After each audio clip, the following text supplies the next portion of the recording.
live. I still haven't got an intro. I really need an intro. The Spartan Life Coach. It was a time of war, etc. If you can't hear me, or you can't see me, or I'm making any mistakes, or it's lagging, then please post a a question in the Q&A app.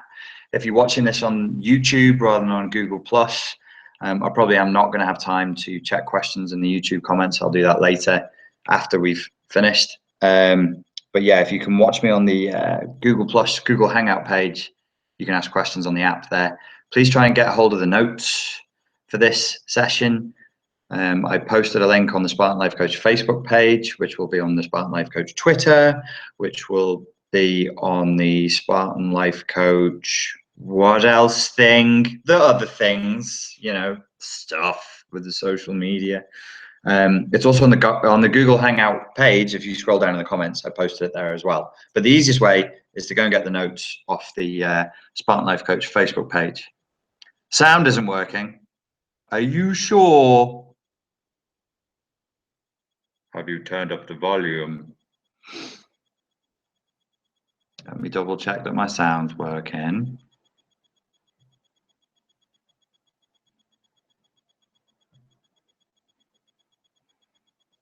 One, two, three, 1, 2, 3, 1. Says it is working. If anybody else says the sound's not working, please do message me. Otherwise, you might just need to turn up your volume there. Let me quickly go to the YouTube page. Very exciting. Check. So today we're going to be talking about critical thinking. This does not mean it works fine. The sound is working fine. It's you that's not working. There you go. So you've just given us an excellent worked example of critical thinking, of a failure of critical thinking, where you make an assumption about reality and about the world that isn't true. So I know, Sonia, that you only did that as a test to test other people, right? And their critical thinking, you're like, I'm just teasing you guys to see if you can hear or not. So it's making an assumption without checking objective facts would be a failure of critical thinking. Critical thinking isn't about being critical of other people or being critical of things in a necessarily negative way. What it is a way of thought, a discipline of thought that allows us to maintain being rational and objective rather than slipping into subjectivity and into our emotional responses. Basically, not just permitting ourselves to believe a thing to be true just because subjectively in our individualized reality we want it to be true, or because believing that it's true makes us feel good. Okay, all you good people, let me know that the sound is working in the Q&A app. Thank you very much. I'm now going to try and screen share. Now, this might hurt a little bit. Just grit your teeth. Everything's going to be fine. Screen share. Okay. As far as I know, I'm screen sharing. You all shout at me. You all cyber shout at me if I'm not screen sharing properly. All these notes are available on the Spartan Life Coach Tumblr. The link for these notes is there on Spartan Life Coach Facebook. And the last status I posted was all these notes. Okay. If you can't see this, you'll let me know, but you should be able to follow me in the notes anyway. So critical thinking, the objective analysis and evaluation of an issue in order to form a judgment. The example given, professors often find it difficult to encourage critical thinking among their students. Why is it difficult to encourage people to think critically? Difficult to encourage people to be critical of their own thinking process. Well, basically, it doesn't feel very good. That's why we tend not to do it. It's not our favorite thing to do. We want to do our first and most favorite thing. We don't want to do the thing that doesn't feel good. Let's talk a little bit more about what critical thinking is, and then I'm going to segue quickly into how this helps people in a therapeutic context and how it can actually help you to overcome narcissistic abuse more quickly. Let me stop sharing for a second. Where am I? I'm here. Hello. I think I'm here. Sound is fine. Nobody's complaining about not being able to see me screen sharing. That's good. So two things happened. One is that people kept on asking me, how did you, meaning me, overcome narcissistic abuse? What helped? How did you turn your life around and do things differently and all the rest of it? And one of the things that I realized that I had in my bag of tricks as a human being, a few different things than other people did, just because of life experience that was a bit odd. So there's the whole NLP training. There was the whole new age thinking, personal development indoctrination that I went through as a child, which did leave me with some usable skills and a load of junk as well. The other thing was that at some point in my life, I kind of got fetishistically obsessed with samurai culture and Japanese culture and martial arts, and particularly Zen meditation, and the idea that the map is not the territory. So the way we think about reality isn't reality. And in my CPTSD, shivery, feverish, Jesus, what the fuck is wrong with me of adolescence, where I'd be jumping out my own skin all the time, feeling tortured, I caught the idea, the wrong idea actually, but it ended up doing me some good, that if I could align my thinking with reality, I would attain enlightenment, whatever that may or may not mean, and then I would cease to suffer, because I was very into Zen Buddhism and that kind of way of thinking. So I continued to torture myself until I could think more clearly. And up until the age of 18, I was very dismissive of any sort of like Western philosophy. I was like, oh, this is child's play. It's nonsense. You don't need any of this. Until I went to university and I studied certain courses that I've discussed elsewhere on this channel, that led me back into a place of going, okay, rather than being focused on what the content of the mind is, try and look at the mind. And I'd be like walking around going, that's confusing, it's freaking me out. And the vision I had was of like the shining a torch and then trying to get the torch light to shine back onto the torch itself. And that's pretty tough. And then you try and imagine getting the torch beam of light to shine back on the torch beam itself. Well, that's impossible. You can't do that. And some smart ass out there is going to go, just use a fucking mirror. All right, but without the use of a fucking mirror, it's impossible. You can't do it. So I started to get really fixated on, well, what is the mind, and where do these thoughts come from, and who's the thinker that's having the thoughts? You know, a lot of stuff that really, I don't encourage people to think along those lines now, because it's interesting, but it's a cul-de-sac. It's not going to help you to put your socks on in the morning. It might be interesting and fun, and it might help you to practice thought, but it's not much more use than that. Somebody recently said to me, so you got out of it quite quickly. How? So I keep going back to how, what did I do? Mental discipline was a major part of it. Being aware that I was having repeated thoughts was a major part of it.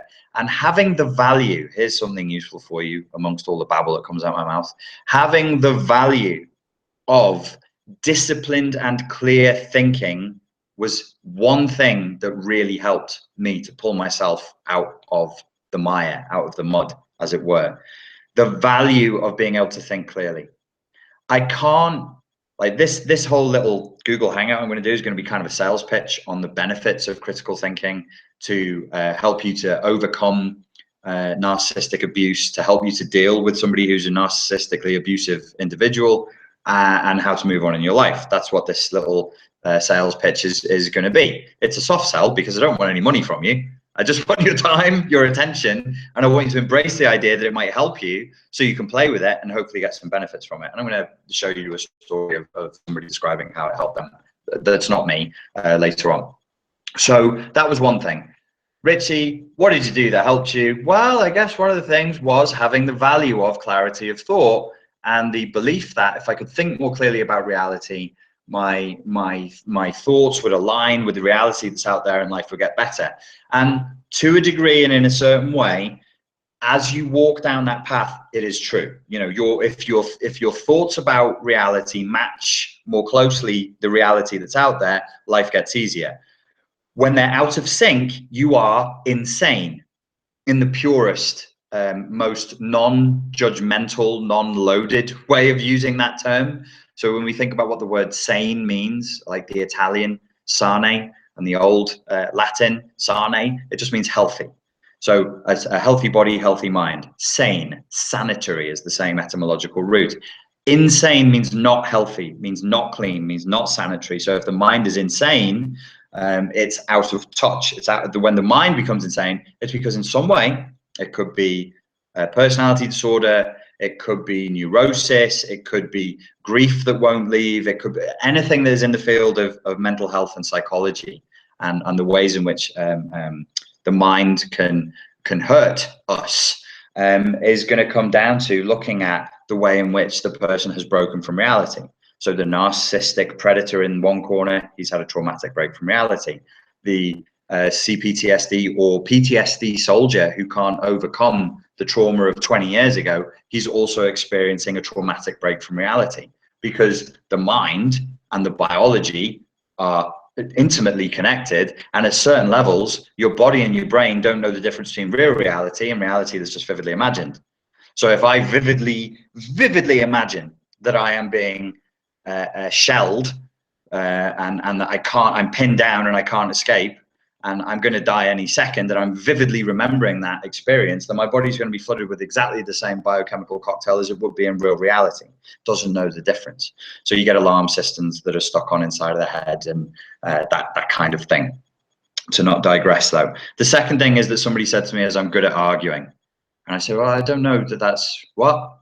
And she went, yeah, no, you're good at arguing. You're good in arguments because you know what it is that you want to say, and then on the hoof, on the trot, as the argument is progressing, you stick to the argument.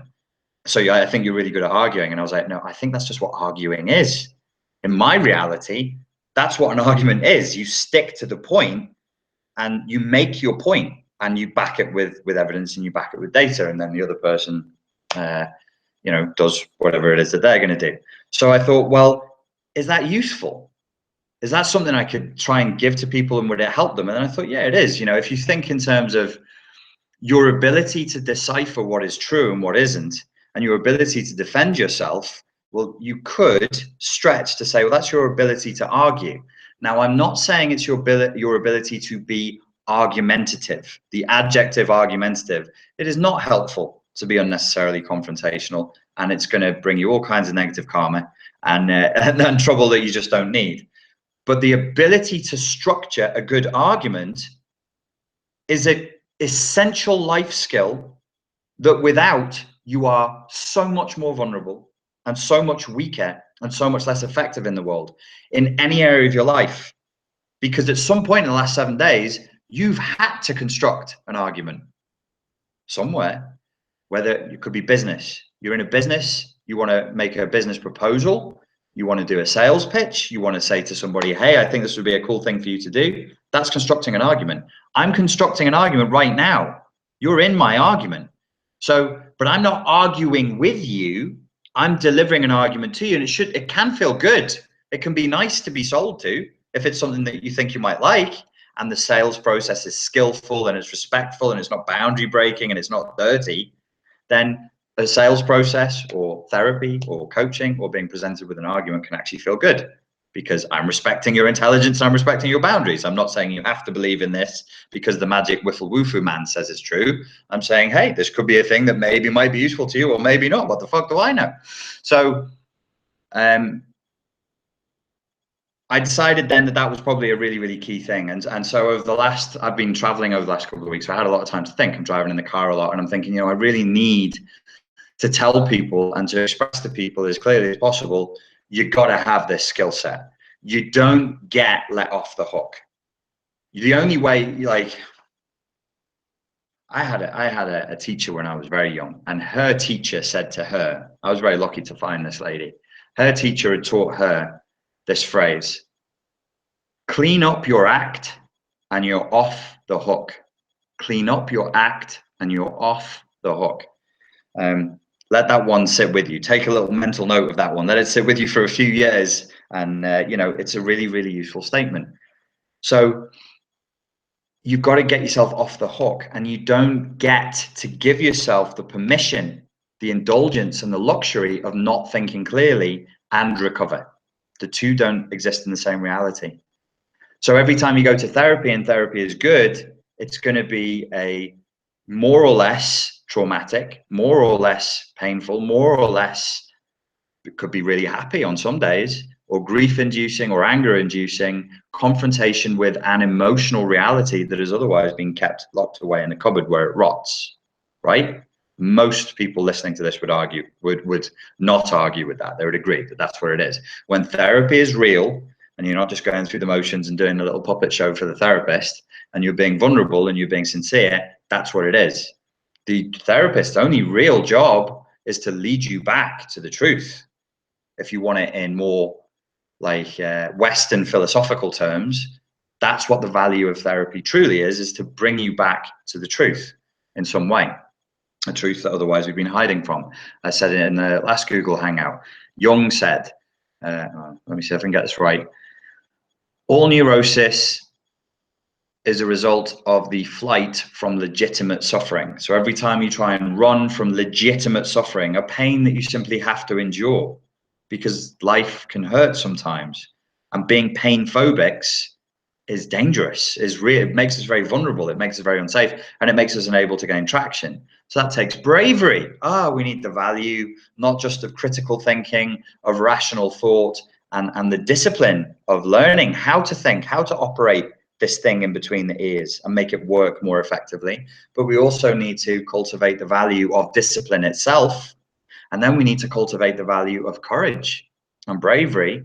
And then we need to cultivate the value of vulnerability, but not in an unbounded way. Like I said, vulnerability last time, people are like, oh, so I should make myself vulnerable to my abuser. No, that's called stupidity.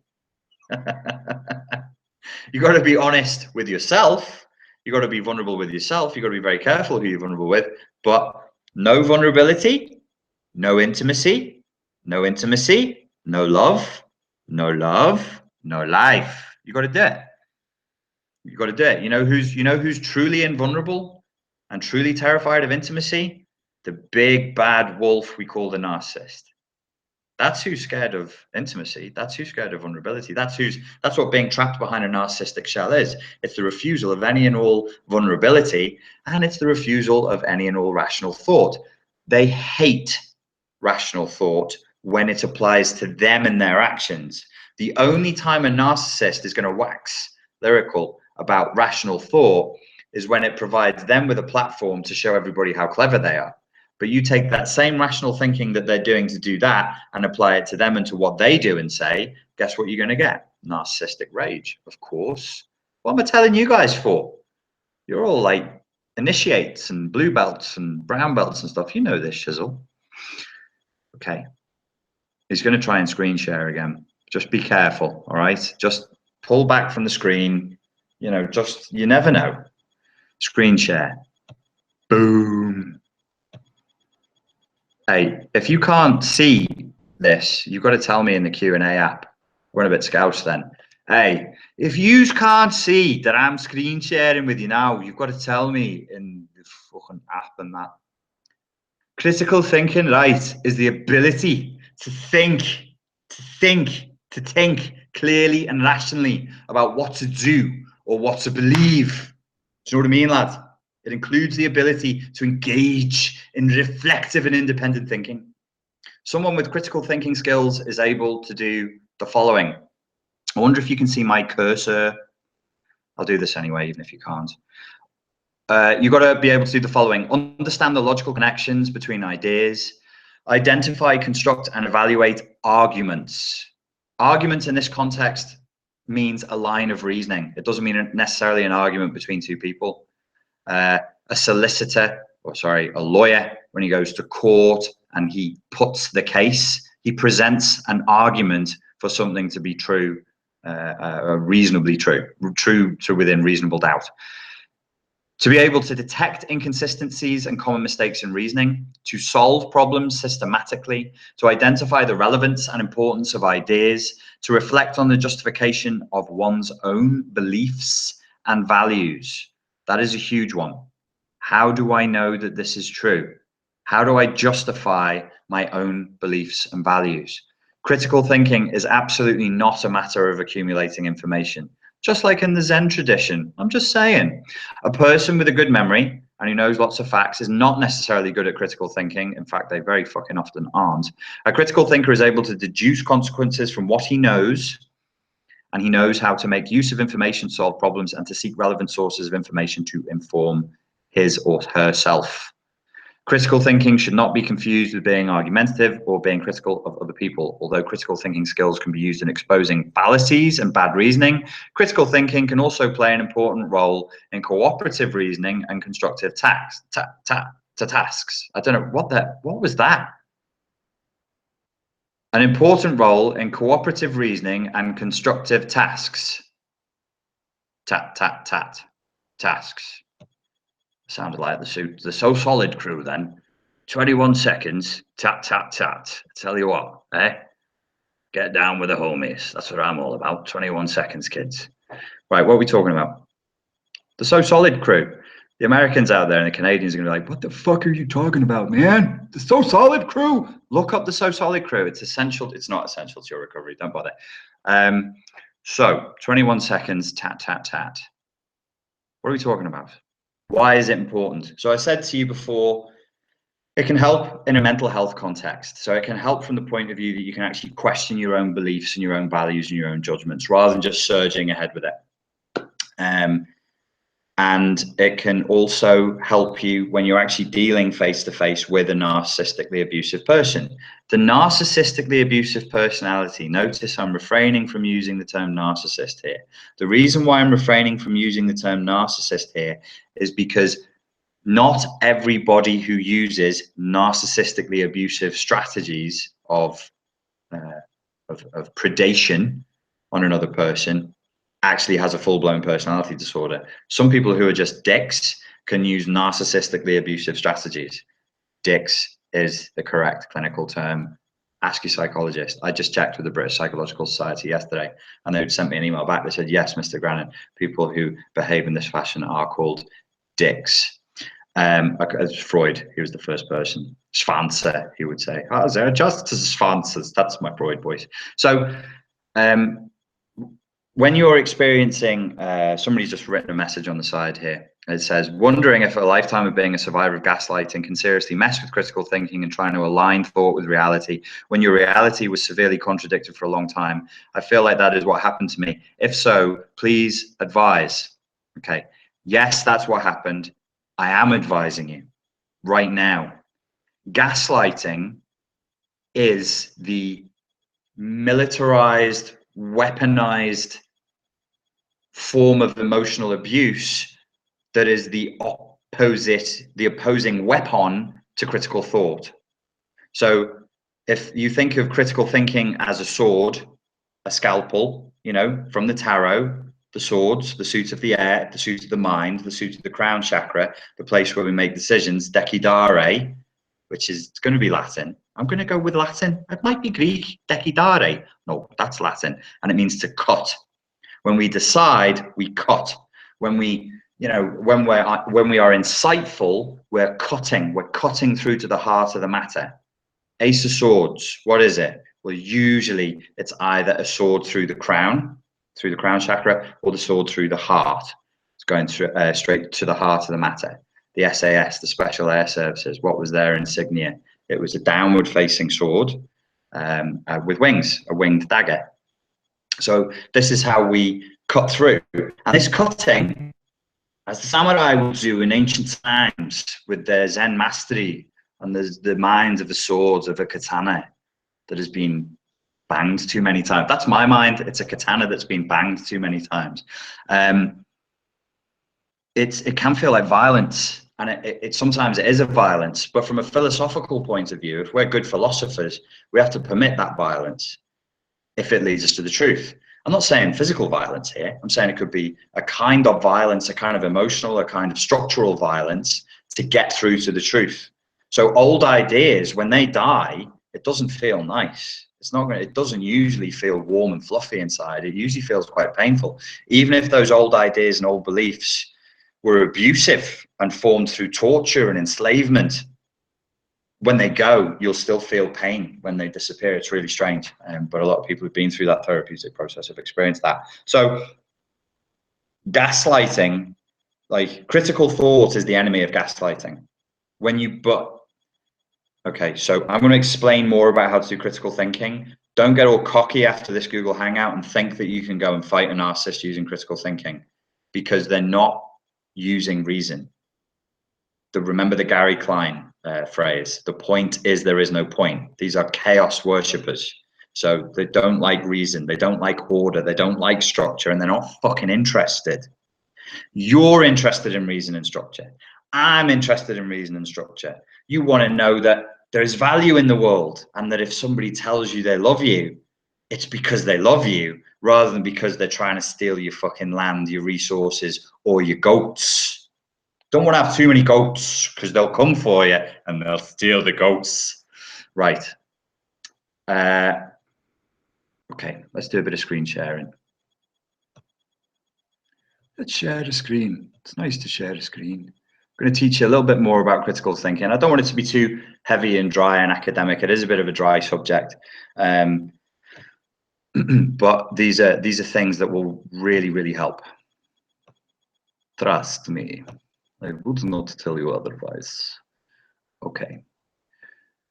Okay, let me just quickly go through with you what the combination of skills are. It says critical thinking involves a complex combination of skills. There's no reason to tell people it's complex. You know, don't frighten them. I'm trying to make this easier. All of these are copied and pasted from websites, the references for which are given in the notes. The notes you will find on the Richard Grannon Spartan Life Coach Tumblr, the link for which was given in the YouTube, in the Google Hangout information bar, and also was the last status update on Spartan Life Coach Facebook. Okay, these are your skills. You're a martial artist of the mind now, and these are your skill sets. These are the things you're going to need to use. 1, rationality. When you're thinking critically, you rely on reason rather than emotion. You require evidence. You do not permit yourself the luxury of ignoring known evidence. You follow evidence wherever it leads, even if it's going to lead somewhere painful or that makes you feel vulnerable. You follow the truth. The truth becomes the absolute highest authority. You're concerned more with finding the best explanation than being right. Try that with your narcissistic ex. See how that one goes down. You analyze apparent confusion and you ask questions. Another skill set that you need in order to be a true warrior of the mind. Self-awareness. When we're thinking critically, we weigh the influences of motives and biases. I'm going to describe some cognitive biases in a minute. And we recognize our own assumptions, prejudices, biases, or points of view. Okay, let me just stop a second there. Stop sharing. Is it on my face again? There we go. Hello, kids. How are you doing? I can't tell you how to live. The term life coach is a bit of a silly term, really. Nobody can tell you how to live life. It's not like I even know how to live my own. I just figured it out every day when I put my socks on. But I would say this. We have a problem at a cultural level right now that is being defined by many people as an explosion, an epidemic of narcissism. The evidence that is coming my way and has come my way over the last 6 months indicates that actually it is possible that things are getting a little bit worse, and I can see cultural reasons why that would happen. I'm always into value. Values are the coordinates, the unconscious coordinates in a client, in a human being, that show us how they map reality and what they're moving towards. That's why I talk to you a lot, if you've ever done coaching with me, about your values, what your core values are. In culture, core values have shifted. They've slowly been eroded, and they have shifted, and they've shifted actually quite dramatically just in the last 15 years. You know, since I was, you know, a psychology graduate at age 21 to where I am now, things have shifted quite a lot. I can see now very clearly that narcissism itself has become a value, a core value in culture. Meaning, if somebody displays preposterously narcissistic traits or narcissistic patterns of behavior, they are massively rewarded for it now, just for the pure pornographic indulgence of a display of narcissism. A display of narcissism is now something that people get patted on the back for. I saw this shift taking place about 10 years ago. I was saying, you know, you can see, like when I was a lad and you wanted to be hard, you wanted to know how to have a fight. That meant you'd fucking box with somebody face to face.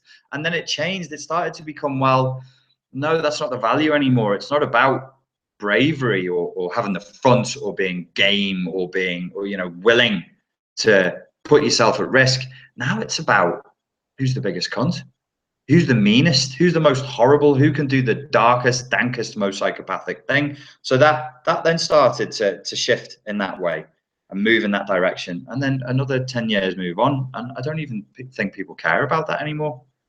They've moved beyond even that. We're in some other meta level now where the primary focus is pure narcissistic indulgence. You know, it's about likes. I don't even know what a like is.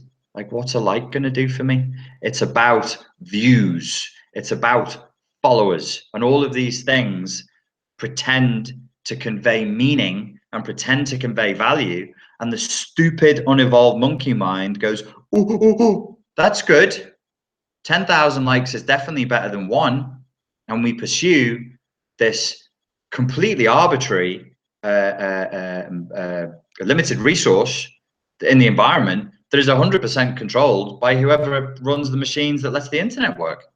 It's even dumber than money. It's even dumber than modern money. It's even dumber than the concept of debt-based money with no value behind it. You know, where people pull out bills, like English people pull out. You can't do this in America, because in America, your money just says, "We're the fucking Illuminati, fuck you." And you will walk around with it and go, yeah, all right then, Novo Ordo Seclorum, fair enough. They even painted, like, they even shoved a pyramid on it with an eye at the top and went, we're up here, you bunch of knobheads, you're down there. In England, where we invented money and where we run money, from where I am now in London, we run the world through banking, basically. Yeah, that's how it works. It's lovely. It says,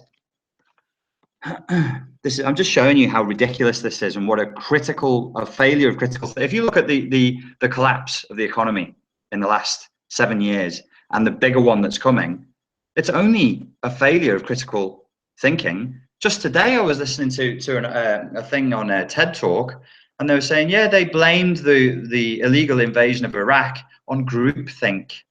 Groupthink is a cognitive bias. Groupthink basically means we all went along with it because we were all going along with it, and then we just went to war, and 2 million civilians died because of a lack of critical thinking.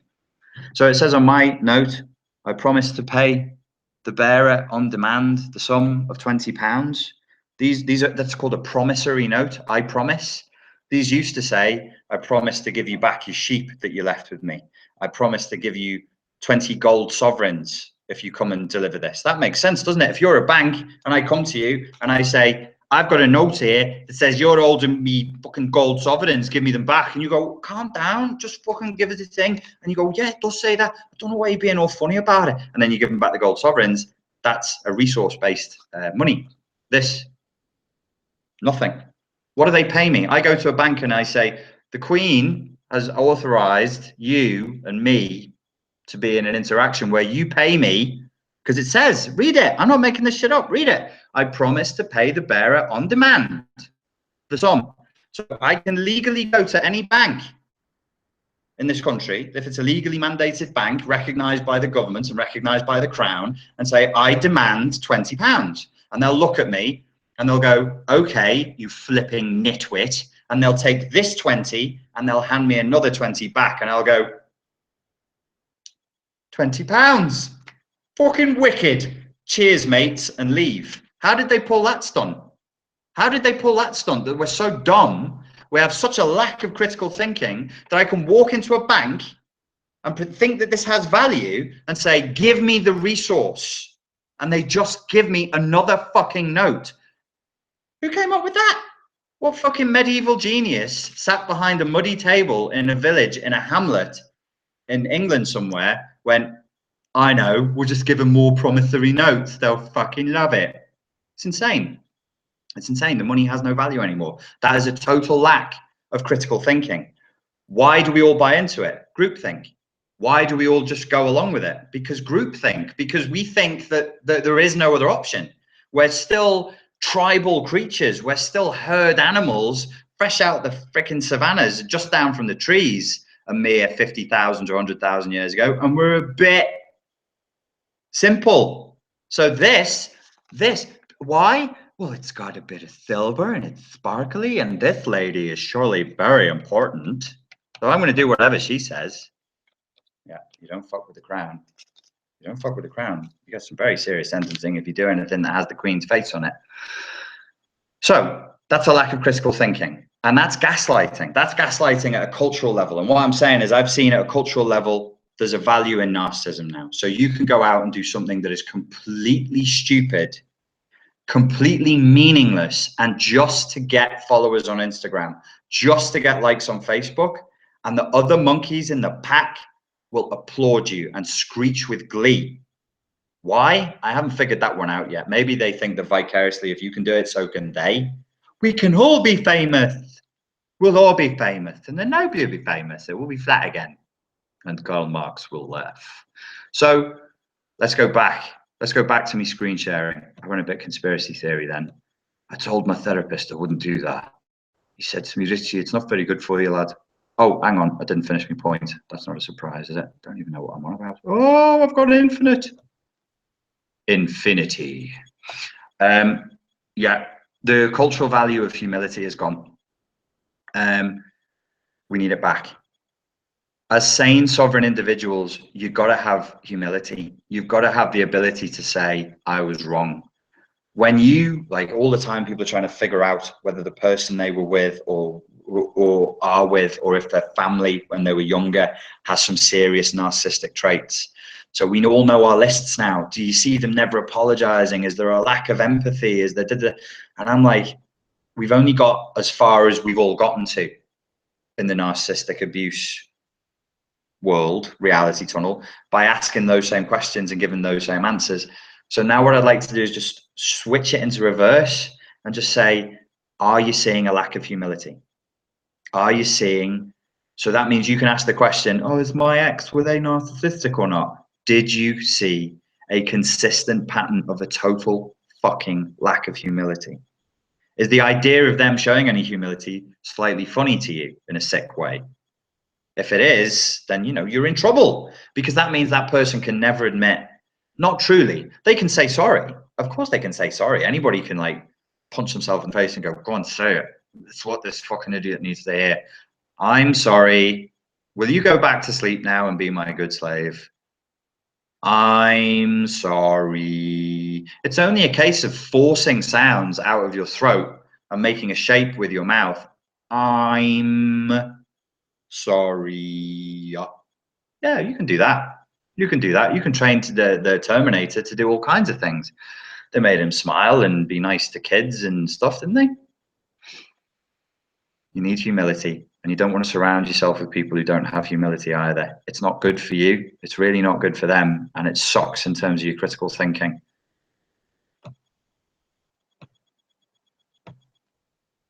So when we're being honest and humble, we're thinking critically, we recognize emotional impulses, selfish motives, nefarious purposes, or other modes of self-deception. You can't do this without humility. The system don't work without humility. The engine won't start without the oil of humility in there. You won't be able to do this. You've got to be able to think critically, recognize your own emotional impulses, your selfish motives, nefarious purposes, or other modes of self-deception. Self-deception often occurs just as a way of trying to protect yourself from something painful. But you've got to recognize when it's there, and you've got to weed it out.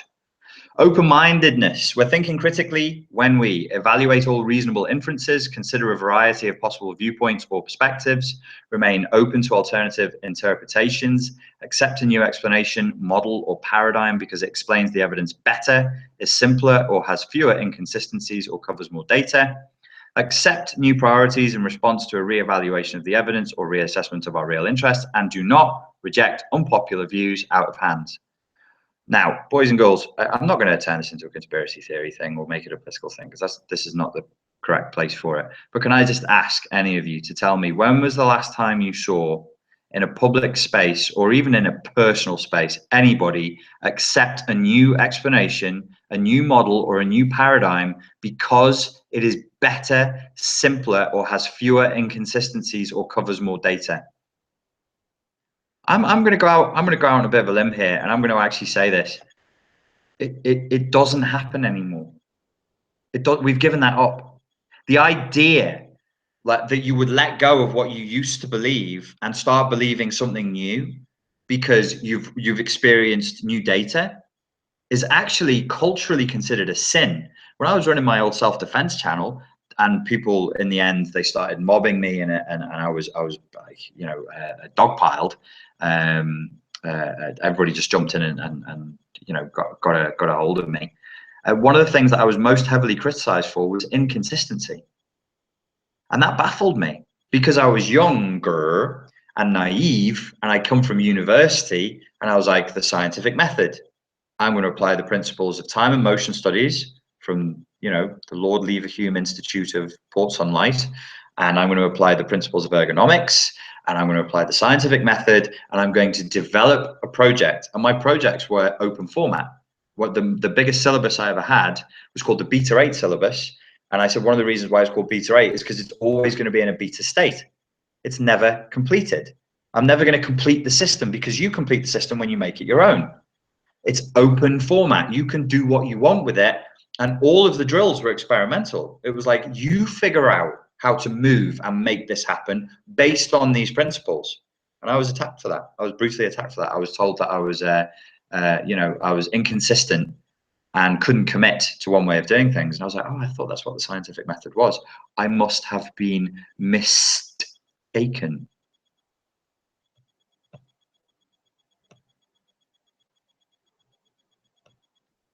Mind-boggling. Okay, discipline. We are thinking critically when we are precise, meticulous, comprehensive. Oi, get out of the way. Precise, meticulous, comprehensive, and exhaustive. We resist manipulation and irrational appeals, and we avoid snap judgments. It takes discipline to do critical thinking. It takes effort, burns more calories. You can't be lazy and do critical thinking. You have to sit an extra 30 seconds to a minute longer with a concept, with an argument, with a conflict, and think about it a little bit deeper in order to consider yourself even giving a nod to critical thinking. It takes more time and it takes more effort. Judgment. We're thinking critically when we recognize the relevance and or merit of alternative assumptions and perspectives. We recognize the extent and weight of evidence. In sum, critical thinkers are by nature skeptical. They approach texts with the same skepticism and suspicion as they approach spoken remarks. Critical thinkers, did you get that, folks? Just because it's in black and white doesn't mean that it was inscribed in stone by the good Lord himself. Anybody can write something. Anybody can get any old tosh published. Oh, I could show you some references to some things that we know are nonsense. I can show you references to things that are in children's science books that we've known for years are simply not true, and they're still being published to this day. Doesn't make it true just because it's in black and white. Critical thinkers are active, not passive. They ask questions and they analyze. They consciously apply tactics and strategies to uncover meaning or assure their understanding. Critical thinkers do not take an egotistical view of the world. The narcissistic worldview is the opposite of the critical thinker's worldview. And they use gaslighting to confound reality and to corrupt the principle of truth and of justice, whereas critical thinkers use critical thinking to uphold the value of truth and of fairness and of justice and of rational thought. They're open to new ideas and perspectives. They're willing to challenge their beliefs and investigate competing evidence. Christopher Hitchens' quote here: the essence of the independent mind lies not in what it thinks, but in how it thinks. Responsibility to yourself means refusing to let others do your thinking, talking, and naming for you.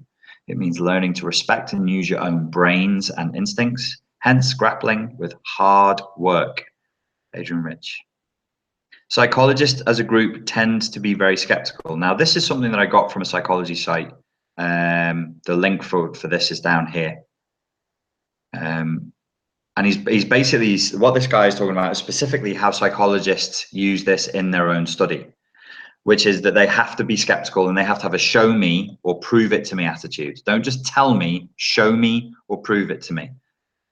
And these are some of the skill sets that he lies down, like avoid jumping to conclusions, examine any and all assumptions, generate new ideas, and evaluate the evidence.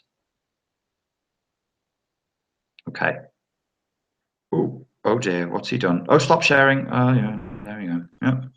Yep, I'm back. Okay. Linda Williams wrote, I'm Welsh. She ain't my bloody queen. Well, absolutely. Fair play to you, Linda. When's the uprising? We're waiting for you. What are you doing over there in Wales? What's happening? Yes. A lot of my family are Welsh on that side, but you probably know that. I'm not from Liverpool, I'm from the Wirral. So yeah, it's a very Welsh area. And Irish, but lots of Welsh and lots of Irish around there, and lots of Scandinavian DNA that we lay claim to. Vikings, that's right. So when you are being gaslit and you're being drawn into a fake reality tunnel, I was talking to a mate of mine today about this. He's heartbroken over a girl he was with, and he said, I feel like I've been living inside the Jeremy Kyle show. I said, well, in some respects, you have. The Jeremy Kyle show is the English equivalent, or the British equivalent, I should say, of oh, you all know him. The guy, for fuck's sake. The guy who has not very nice people come on his show so that the nation can judge them for being dodgy with some of the decisions that they made in life. Jerry Springer. It's the English. Well, he is English. It's the British equivalent of Jerry Springer. And I said to him, yeah, you have been living inside the Jeremy Kyle show. You have been living inside of a show. You've been living inside of a TV show. You've been living inside of the Truman Show. You've been living inside of the Matrix. You've been living inside of Alice in Wonderland. Whose reality were you living in? Well, you were living in the reality of the person you were with. What's their reality? Well, their reality is whatever they want it to be. And if you want to be in contact with them, it's like one of these old spooky sci-fi stories, like in Star Trek or something. You have a planet and it has like this infinite gravity and it starts to pull the Star Trek Enterprise into its space and they get sucked in and then, they are beamed off the thing and they go and investigate the planet and everything goes a bit LSD and a bit 60s and a bit weird. And they're like, oh, my mind's not working. That's what it's like. And they got sucked into a planet called Planet Narco, where none of the normal rules apply. And the truth is, whatever you want it to be. The truth is just whatever you want it to be. I used to joke about this on this channel all the time. It was one of my favorite adverts. It got banned in the end. I can't remember what it was. I think it was a Kinder chocolate. And it was very histrionic advert. It was a very hypersexualized, one of the taglines for one of the adverts was "You can lick my ripples," and then it would finish with Kinder histrionic chocolate surprise. Can't remember the name of it. I'll be whatever you want me to be. That's the war cry of the covert narcissist. I'll be whatever you want me to be. What does Planet Narco look like? Do you mean what does it really look like, or what does it look like when you get there, Alice?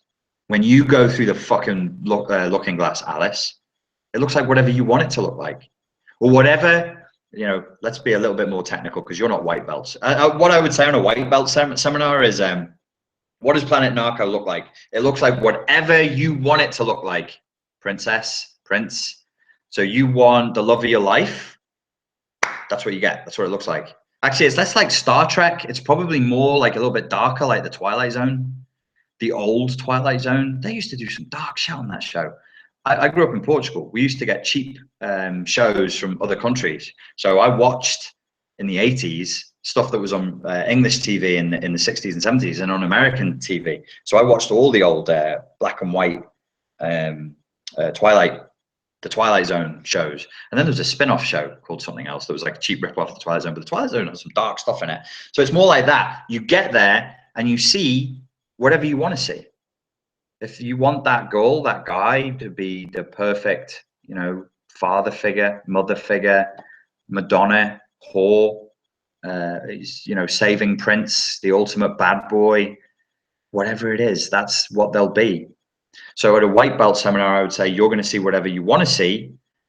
At the blue belt and up seminar, which is what this is, I would say you're going to see whatever that fucker, whatever that scorpion thinks you want to see, because you know well enough now that actually some of those illusions and those projections they fire out, some of them don't really work. They do misjudge humans sometimes. They do look at humans and get it wrong, because it's not a warm-blooded mammal itself, it's a reptile. So it looks at you and it goes, I think the human species would enjoy this. And sometimes it's wrong. They just miscalibrate and they get you wrong, and they'll do really, you know, in the comments, read afterwards, you'll get stories, I'm sure, people telling anecdotal stories of weird, awkward stuff that the narcissistic ex would do or did one time that just fell flat on its face because they totally didn't know who you are. I was listening to a Sam Vaknin interview recently. I was walking on a beach as it happened, and I didn't know whether to laugh or cry. He was talking about the narcissist in relationships, and he said, you know, the effect of being in a relationship with a narcissist is completely isolating. It makes you feel like you're in prison, and it makes you feel like you're being mentally tortured daily.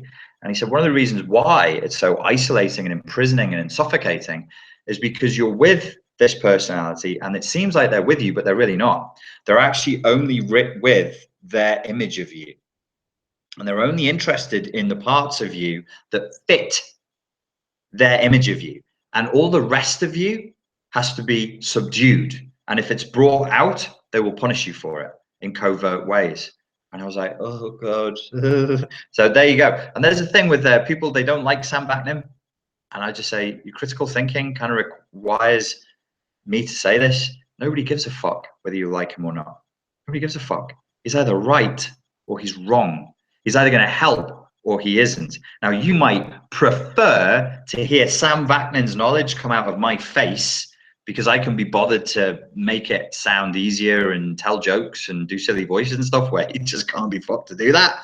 But it doesn't make him wrong. That doesn't make him wrong. And then you go, but morally, he's an evil man. Yeah, maybe. I don't know. I don't know him personally. But it doesn't make the information wrong. That's a failure of critical thinking. You could say that in terms of logical fallacies, that would be a kind of poisoning the well, because you're conflating the information and the skill set with the man. And you're then saying you're poisoning the well by going, well, he's a narcissist, so therefore everything he says is null and void. Not so. Far from it. Other more rational people will say, well, doesn't that actually have the opposite effect? If the guy has the disorder and he's insightful and he's intelligent and he's well-read academically, and please believe me, he really fucking is. He's not making that up. He really is. Isn't that a good source of information? So there's a bit of applied critical thinking for you. He's drifting. He's drifting. Go back to the screen share. Bring it back. Okay, what are we talking about? It's a little bit late over here. Bit tired. Bit babbly. All right. I'm going to do two things really, really quickly. One is a cognitive bias is kind of like a software fault in the brain. It's where your brain will lazily fall back to because it's easier to think about the world in this way. Usually, that's what a cognitive bias is. It's a software fault in the brain. That's the easiest way of thinking about it.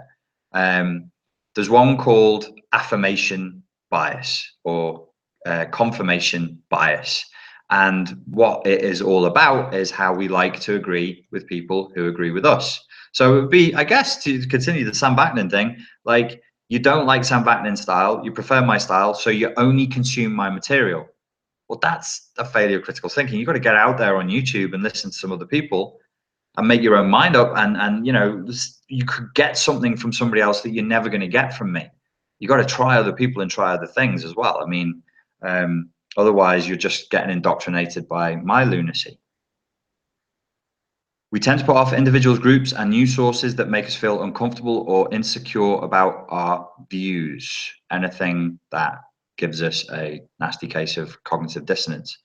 It's this preferential mode of behavior that leads to confirmation bias, the often unconscious act of referencing only those perspectives that fuel our pre-existing views.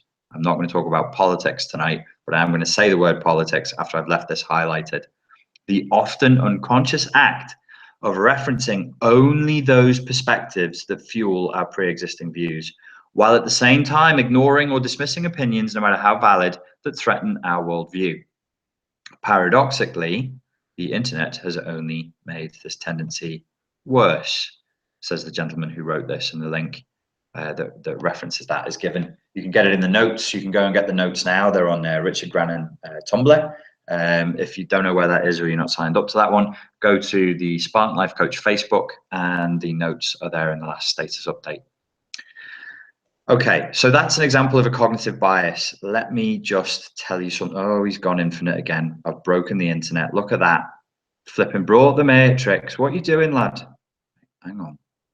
Everyone calm down. What's his name's going to pop out in a minute. What's his name from the Matrix? My brain is not working.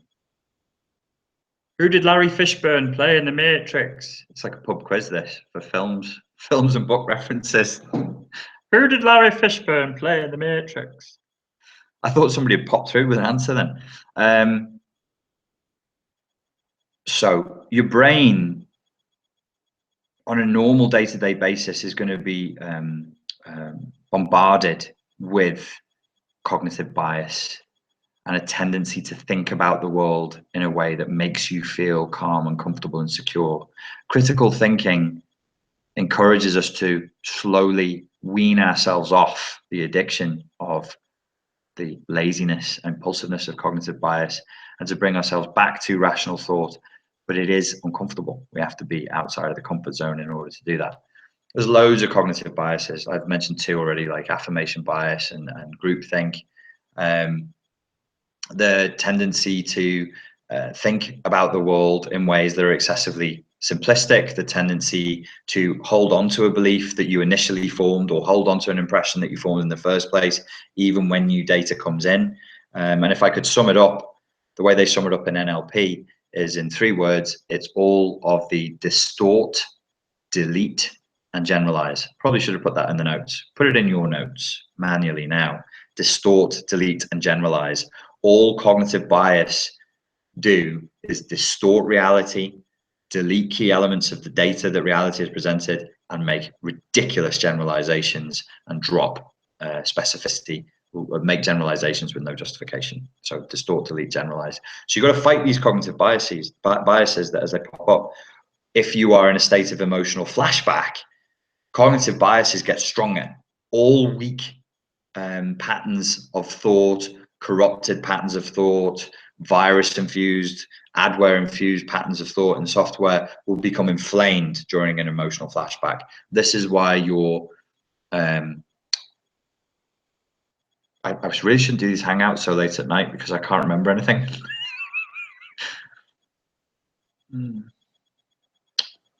Catastrophic thinking. When catastrophic thinking comes in, catastrophic thinking is the line of reasoning that says, it's exams right now, this is what I used to think: I'm going to fail my exams, I'm going to drop out of school, I'm going to be kicked out of my home, and inside of 2 weeks I'll be giving hand jobs to crackheads for cheese sandwiches.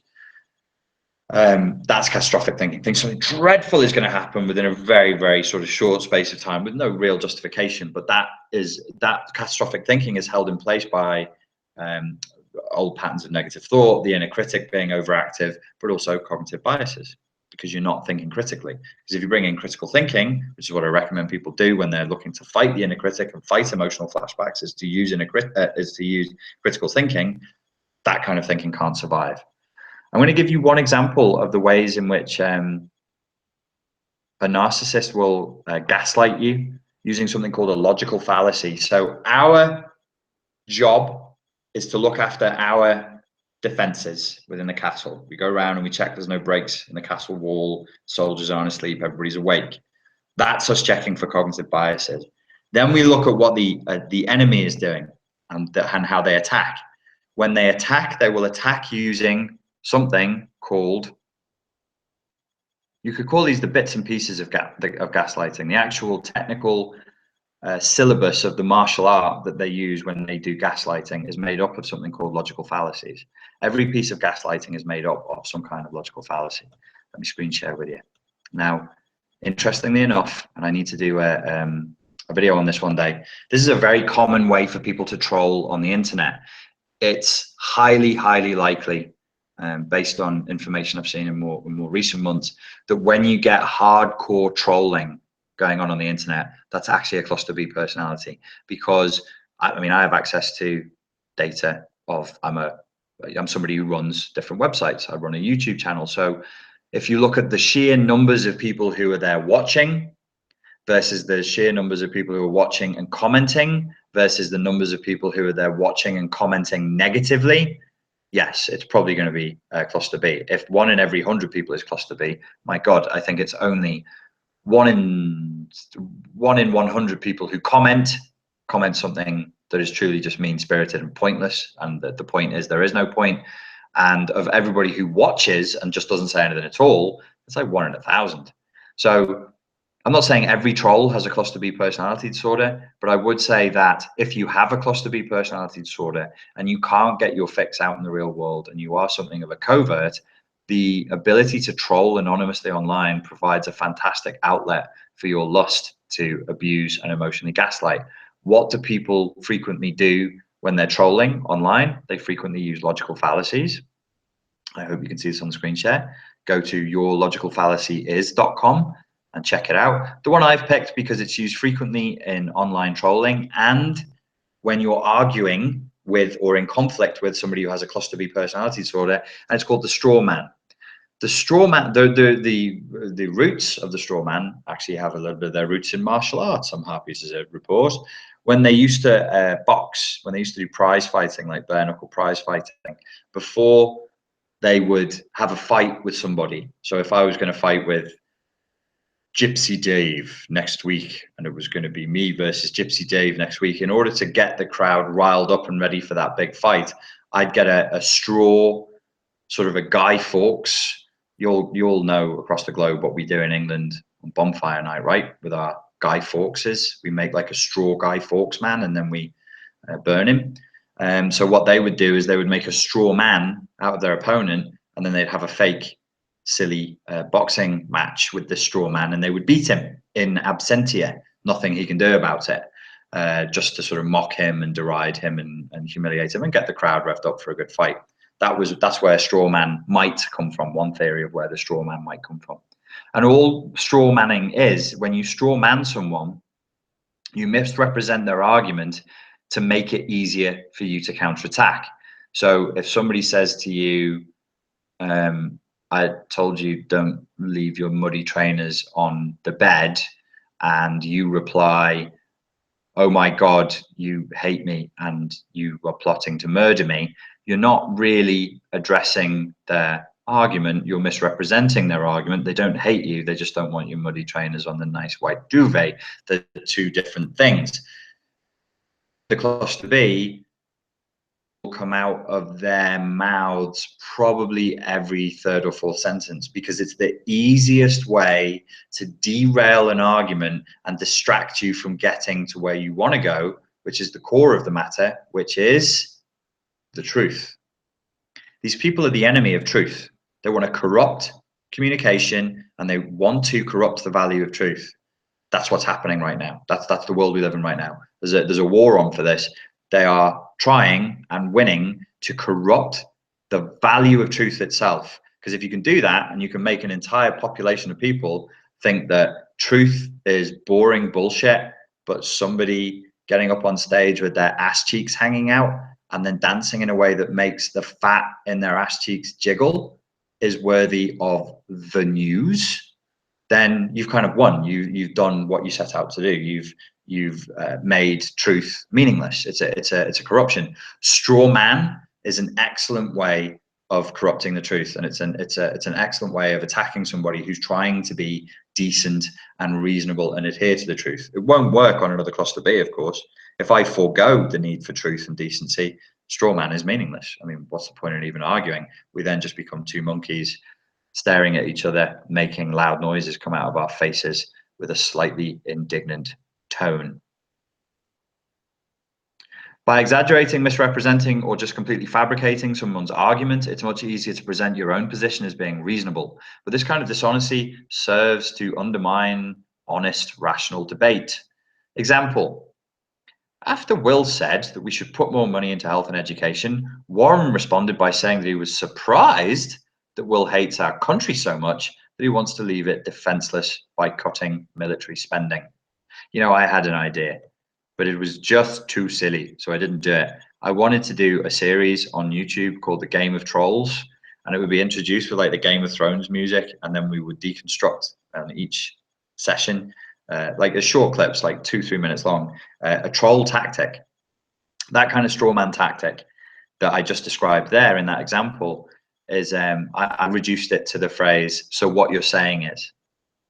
So I was going to title this Game of Trolls, be like, Game of Trolls, and then it would be this episode, so what you're saying is. So if anybody says anything to you, you can just take it completely out of context and make it something completely absurd. Okay, and this was what I was going to do, and now this is not organized. Inspirational quote. Inspirational quote.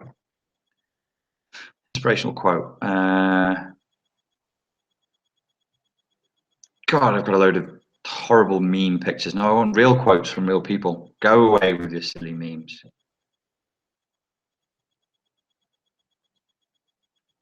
Okay, H. Jackson Brown Jr. says, the best preparation for tomorrow is doing your best today. So what you're saying is, we just shouldn't prepare for tomorrow at all, sit around and take heroin and molest goats, because there's a goat theme in this one today, and we should just not care about tomorrow at all and do no preparation. That's a good example of, so what you're saying is. Helen Keller, always good for an inspirational quote that I will now try and destroy using this ridiculous tactic. The best and most beautiful things in the world cannot be seen or even touched. They must be felt with the heart, says Helen Keller. So what you're saying is that we should just forego sensory information and just live in our own la la land of pink unicorns and rainbows and not even worry about what data we get from the real world and just abandon objectivity altogether. Well done. You need to have this face if you're trolling. Well done, Helen Keller. That's clever. St. Francis of Assisi, you're going to do this one. Okay. Listen, you reply in the Q&A or in the comments. You troll this one. St. Francis of Assisi. Start by doing what's necessary, then do what's possible, and suddenly you are doing the impossible. So whatever your reply to that is, it should start with, oh, so St. Francis of Assisi, what you're saying is, and then you go and you just troll it like that. It's a silly example, but if you actually look at what happens when you're in conflict with somebody who's had a traumatic break from reality, who is exploitative, who is manipulative, and who is extremely entitled, these are the kinds of arguments you're going to have. If you're not prepared for them, you're going to go into a full-blown emotional flashback of whatever your preferred emotional flashback style is, and you're not going to be able to effectively deal with it. And they'll be able to send you into helplessness like that, just by gaslighting you with a silly tactic like, so what you're saying is, or the straw man narrative. The straw man fallacy, sorry. Okay, nearly finished with the screen share. Then I'm going to go through some of the questions you've asked me. I've not started watching the new series yet, but I've heard it's really good. No spoilers, please. No spoilers, no spoilers. Okay, so here's what I recommend based on what I've just told you.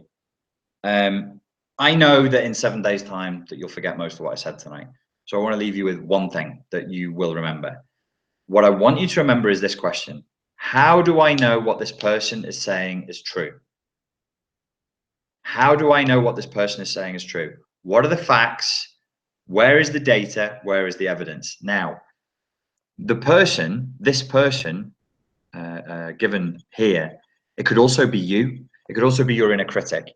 So if your inner critic says something like, you're completely unlovable and nobody really likes you, you could just reply to the inner critic by saying, how do you know that that is true? Or how do I know that that is true? Is it always true?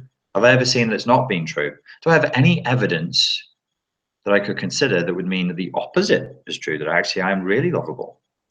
That would be a good thing to do on your own at the level of the internal work therapeutically.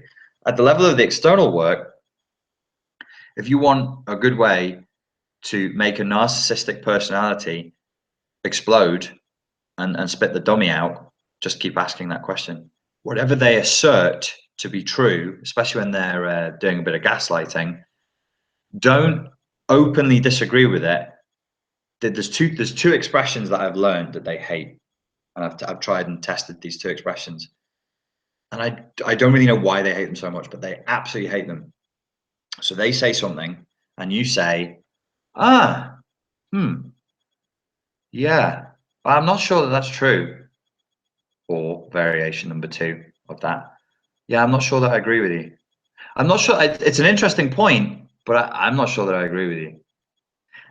I hear what you're saying, but I'm not sure that that's true. You don't even have to openly say that's not true, or I just don't agree with you. Just be like, yeah, but I'm not sure that that's true. And number 2, all right, yeah, I hear what you're saying. How do you know that that's true? How do you know that that is true? And this is a new one. Like, I found this fairly recently, and it gets really, really explosive results. They get really, really upset because not only are you questioning the gospel that is coming out of their mouths that they're used to everybody accepting, you're actually asking them to justify how they know it, and you're pointing to a gap in the knowledge. I don't know that much about politics, but I got into an interesting conversation with somebody who's close to me recently, who made a very silly statement about who could be in.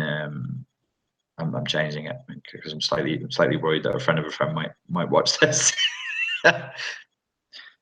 Who could be in Congress? Could somebody from Spain be in Congress? Could a British person be in Congress? And I was like, no, you have to be an American to have any ruling or say in American laws, as it is in England, as it is in France, and as it is in Spain. She was like, no, that's not true.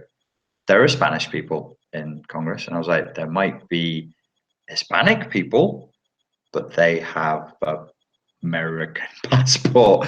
And I didn't set this up, but it was taking place publicly. It was taking place whilst other people were listening, and they went into shocked silence that I had dared to contradict. I was like, oh shit. Because I didn't have a dog in that race. I'd been led into this conversation, and then I'd been led at this cul-de-sac and kind of invited to disagree. And I was like, I'm pretty sure you can't have somebody who is the permanent resident of a citizen of another country, of another sovereign state, creating laws for your state. The only place in the world I'm aware of that happening is in Bosnia, where they take turns.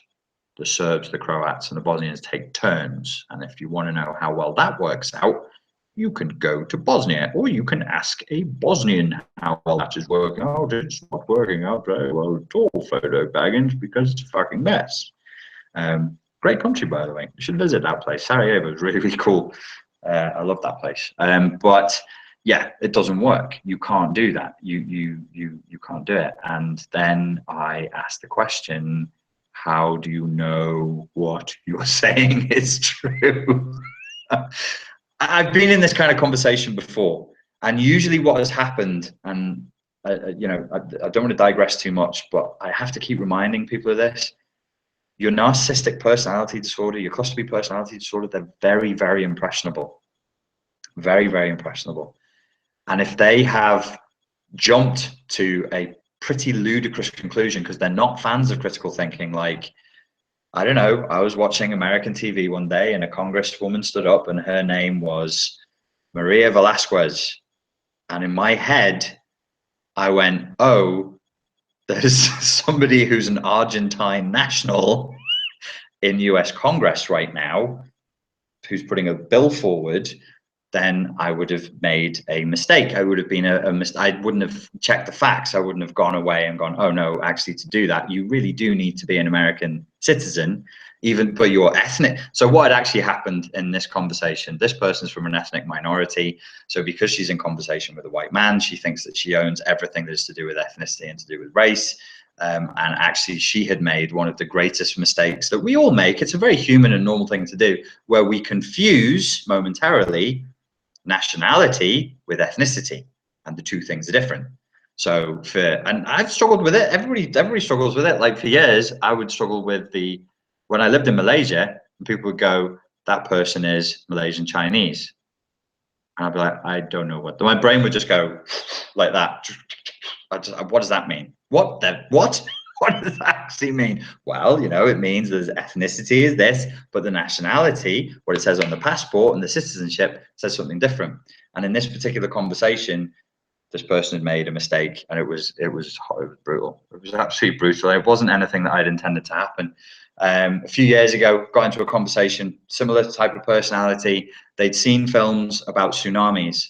And in these films about tsunamis that were the end of the world, the filmmaker, who in order to make it cool and dramatic and interesting, they created a tsunami that was like as tall as a skyscraper. And this guy believed that the tsunami that hit Thailand was like a big wave. And we were going backwards and forwards and backwards and forwards. And eventually I said to him, "Do you think it looked like that because that's what you saw in a film that was called," I can't remember the name of the film now, the one where this is not a good night for me remembering anything at all. So there was two films about the end of the world. They came out at the same time. There's the two studios battling. They both want to make the film about the end of the world. One's got Bruce Willis in, one's got the other dude in. And in one of the films, the asteroid actually hits the Earth. So there you go. Just write in the comments section. I don't know, but there's a huge tidal wave. And I said, "Is it because you saw that in a film?" And he went absolutely berserk. Went really, really mad. They're not a fan of the facts, especially when those facts contravene their wonderful idea about who they are. I'm sorry, I have to do this or I'm going to go crazy. Is it called Deep Impact? It's called Deep Impact. Yeah, that's the one. And it went up against the one with the Bruce Willis in. I'm not looking that one up. You can look it up yourselves. God damn it. Okay, I think I'm going to screen share one more thing and then I'm going to answer some questions. Okay, the last reference that I've given you in the notes, you just read this yourself. It's a story that was posted on psychologytoday.com. It's a blog post, and it's a lady's story of how in therapy she learned to do some critical thinking, and she learned a particular skill set called reality checking. As she writes, the definition of reality check from the online dictionary is something that clarifies or serves as a reminder of reality, often by correcting a misconception. In fact, some people consider reality checking a matter of clarification. From my current vantage point, it's hard to believe that at one time I didn't know there was such a thing as a reality check. When I first heard that phrase, I thought it meant someone was having hallucinations and needed to stop it. But to validate myself, if you grow up in a family with the unspoken rules, do not think, do not feel, and certainly do not speak about your thoughts or feelings, you would not even conceive of sharing a feeling, thought, or belief about another person, much less ask if it is really true. People with CPTSD, you've got to learn how to do certain elements of reality checking. You've got to learn how to fight gaslighting. And you've got to know that what you're being told, you've got to be able to ask it, even if it's just inside your own head. How do I know that that's true? And what your own brain is thinking, you need to be able to ask, how do I know that's true? How did I do? Was that good? Was it good? So, a bit knackered. Can you tell? Oh dear. Right. Somebody wrote, "I would watch Game of Trolls." Yeah. So would I. That would be fun, wouldn't it? I would enjoy that.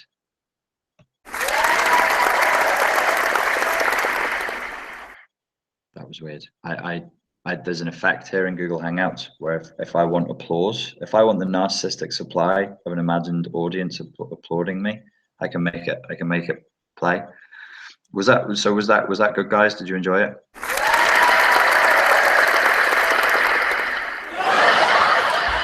Laughter as well. Oh, that's really creepy. That actually gave me a shiver down my spine. Fanfare. I need some of that. Enough. Stop playing with the effects. It's annoying. All right.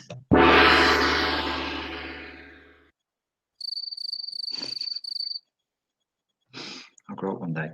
Whoa, where's my Q&A gone? thought I wiped all the Q&As by dicking around with the effect. Carolina says she would watch Game of Trolls. All I need is somebody who's good with the effects, and I'll do a collaboration with them on that. Catherine Hamilton. Yeah, you asked that good question, whether a lifetime of reality affects your critical thinking. It absolutely does. Critical thinking, by the way, is also a big part of what holds your samanga in place. Like, if you can't think rationally and make judgments about reality, you can't have any samanga. You can't have any attraction whatsoever.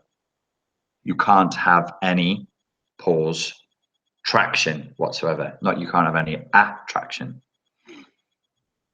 Okie dokie. Anne Marie says there's a free course at Khan Academy in critical thinking. Okay, not everybody's going to be able to see this, I don't think.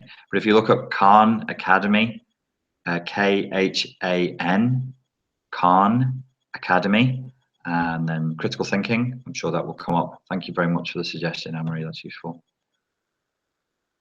Linda says I'm Welsh, ain't my bloody queen. Right, flipping right. Regarding Sam Vaknin, perhaps some people are questioning his motivation rather than his knowledge. Yeah, that happens too. But the fact is, his knowledge is second to none. So who cares what the motivation is, Laura? Nature Nymph says, how do you feel you do with intimacy these days? I do okay. You know, it's a tricky one. I think partly because of the age that I am and the age range I'm in, you know, so that can be tricky if it's in a sort of a romantic context. There isn't like a huge amount of choice, as it were, so that's tricky. Intimacy with my friends, great, better than ever before in my life. With people who are close to me, I don't do all that push-pull stuff anymore.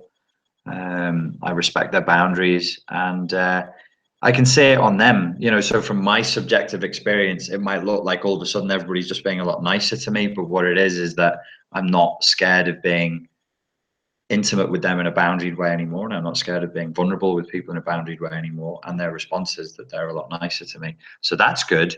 On the romantic front, yeah, that's not, I'm just going to put that on the back burner for a couple of years.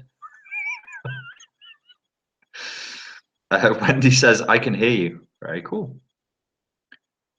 Anna says, do you know the Skeptic Guide to the Universe? No. There's a place called theskepticsguide.org. Thank you for that.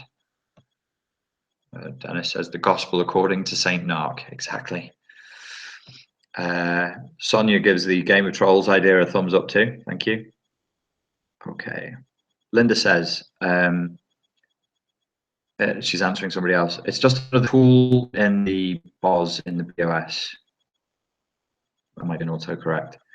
They try to change things to what they want to make an issue about. It helps you keep focused. That's all, to recognize fallacies. It sounds like you're answering a question I can't see. But yes, you're right. That's all it is. It's just an ability to recognize fallacies and cognitive bias. So I went over it quickly before. Critical thinking allows you to recognize fallacies in the arrows that are coming over the castle wall when you're being attacked.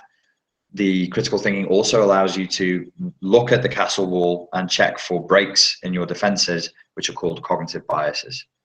So it's a two-way thing. It's not just about defending from attackers. You also need to be checking yourself as well. Chickadee, check yourself before you wreck yourself. Important business. Education in the US is horrid when it comes to philosophy and logic. So it's generally new ground. It's horrid in England when it comes to philosophy and logic as well. It's been horrid for a long time because the last thing they want is to have a nation of people who can think critically. Critical thinking is the opposite of what the education system is designed to do nowadays. It's designed to create tax-paying, consuming drones. I find it's hard to learn new things because of the brain fog. Do you have suggestions for gaining new critical thinking skills post-trauma? Yeah, you need to study it. And then, you know, it's an applied discipline that needs to be applied on the daily. Otherwise, it's nothing. It's just an idea that you pick up one night and then throw away the next morning. In that sense, it's like diet and exercise or anything else. It needs to be The end goal should be to make it an unconscious habit. But the only way to make something an unconscious habit is to make it a conscious lifestyle choice that is outside the comfort zone on a daily basis until it becomes an unconscious habit. Can you do a video about the effects of narcissistic abuse on executive functioning? I gotta be honest with you, dude. I don't really know what executive functioning is. Is that a phrase that I'm not functioning in psychology, autism, scholarly articles for executive functioning? Executive functioning, put most simply, is the ability to plan and complete a task. All right. Okay. The intelligence that IQ doesn't capture. Oh, this is interesting. Okay, so that's executive functioning, is it? All right. I was calling it, yeah, I was calling it like contextual intelligence. Executive functioning. It is a higher cognitive process that involves communication and organization across multiple brain sites and pathways. It is the interconnecting virtual pathway that brings all aspects of brain functioning together. Okay. So it's what I would call like contextual intelligence or getting traction. Yeah, I can do a video about that. It looks like executive functioning, based on the article I just read, is also actually trying to look at the neurobiological roots of being unable to organize yourself to do tasks, which I can also add to that video, and I will. It's a good idea. Remind me, and I'll do it. Is reality TV to blame for the outbreak of narcissism in the culture? I don't know. I don't know. I don't know. I think, you know, it's deliberate. It's a conscious decision that has been made many years ago to do this, to fulfill an agenda. I suspect the reality TV would have been just one of the things that they would have tried. It's a big psyop that's been running for a long time, and I suspect, and I've met executives from some of the worst elements of reality TV in my time, and they were just the worst fucking reptilian humans I've ever met in my fucking life. They're horrible people. Endemol, Big Brother.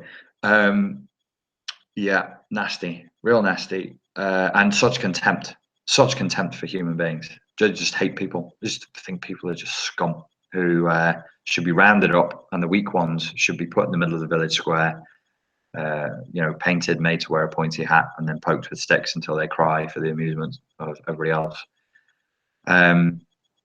I don't think anybody could have predicted how well reality TV would take. I mean, if you pitched that idea before it took off, I would have sat and said, there's no fucking way people are going to do that. And one of the things I would have said is the idea that humans will tune in on a mainstream TV network and watch other humans sleeping in real time is preposterous. Nobody's ever going to do it. You're out your fucking mind. Stop wasting your time, is what I would have said. And I would have been 1000% wrong. And when I first saw that happen, I really just felt like I was sliding off the edge of the planet. I was like, oh, the world really is flat. The world is flat. Everything I thought was real is not. Everything I thought I knew about the world and about human nature is wrong. And that was a real simple thing. I came home after being out with my mates at the pub. So I was still quite young when reality TV took off. I think I was in my early 20s. I'd been out at the pub and had a few drinks, came back, probably eating a piece of toast or something, flicked on the TV at 2 o'clock in the morning and saw that Channel 4 was live streaming people turning in their bed under a duvet cover. And I thought, that's it. Now we're fucked. When the Twin Towers came down, that was the dramatic beginning, but the real opening of the doorway of the gates of hell, yeah, I'm just kidding. I don't believe in any of that religious stuff. Revelation 9:12. Look it up. I recently gave up drugs and alcohol, TV, Facebook, etc., and started to meditate. It helps keep me calm and focused when dealing with cluster Bs and with critical thinking. Still, it's so hard sifting through their fucked up BS argument style. Do I have any thoughts? Thoughts? Question mark. Well done for giving up drugs and alcohol. If you've got any sort of CPTSD, even if it's not major, even if it's just from recent narcissistic abuse, drugs and alcohol guaranteed to make it work, as is overtraining, as is overdoing anything. Don't stress the central nervous system at all. Keep yourself, low stimulus, low exertion. Don't not exercise. Do get out and exercise, but go on walks in nature. Breathe the fucking air. Don't do anything that's particularly intense or that requires a big pump of adrenaline. And yeah, stay away from drugs and alcohol and bad food. So that's a good thing to do. It's so hard sifting through their fucked up BS argument style. You can't really sift through it. We all do. I've done it a little bit recently, but just to check that it wasn't me. So I would like literally just make notes and go, okay, well, this is what happened. This is what I said. And this is what the other person said in response to what happened and in response to what I said. And I go, okay, let's do like a sanity check here. Is that a sane response? Where's that coming from? Does that response have an agenda? There's another good question for you if you're sifting through arguments. What is the agenda? What could that agenda be? If I brought a third person into the room right now and said, this is what this person said to me in this context, what do you think that person's agenda is? What would they say? And whatever it is that you think that that person would say, that will give you some insight into what's going on. When you do that kind of an exercise, you do it in that way, it's pretty clear. And then you give up sifting. You'll only sift when you think there is a chance that the other person isn't crazy, and it might be you. And then you're sifting to go, is it me? Is it them? Is it me? Is it them? Is it me? Is it them? When you can get to the point where you can go, I don't know what their thing is, but I know that this that I'm talking about right now is not right. I just leave it, just let it go. Why sift any further? If you've been able to come to the conclusion that you're just sifting through a crazy conversation where there are no coordinates and truth is not held as a value, then it really becomes pointless. Do I have any thoughts on schema therapy? I don't. I don't know enough. I know that it has been used to help people with borderline personality disorder with different degrees of success. And it's also being used to help people with PTSD with different degrees of success. It's come under some heavy criticism from certain factions, but quite honestly, I don't know enough about it. It's a shame. At the moment, I really don't have the time to study different types, but I will do soon because I'm signing up for a master's degree in psychotherapy, and then I'll be able to give you an intelligent answer to this type of thing. After the fallout, when all the lies and cheating have come out and you hate the man, oh, I do hate the man. Never again. As much as you love what you thought he was, how do you move on, forgive yourself, and let the anger go? After the fallout, when all the lies and cheating have come out and you hate the man as much as you love what you thought he was. Okay, so you're in that state where, you hate and you resent and you're angry, but you love. Okay. How do you move on? Forgive yourself and let the anger go. You packed a lot of stuff in a very short little paragraph there. Let's deal with this first, eh? I'll tell you how to move on. Apply critical thinking. You don't hate the man. You don't. And you don't love an image of him, I would suggest. And what I would like you to do is I'd like you to take everything that I said for the last hour and a half, whatever it was, all the critical thinking skills I gave you, and I'd like you to take your notes and put them there. And then I want you to write down how you hate, why you hate, where you hate, when you hate. And I want you to write down how you love, what you love, when you loved, and how you did it, and what caused it. And then I want you to take all of the critical thinking and I want you to run it through. You allege that you hate and that you allege that you love.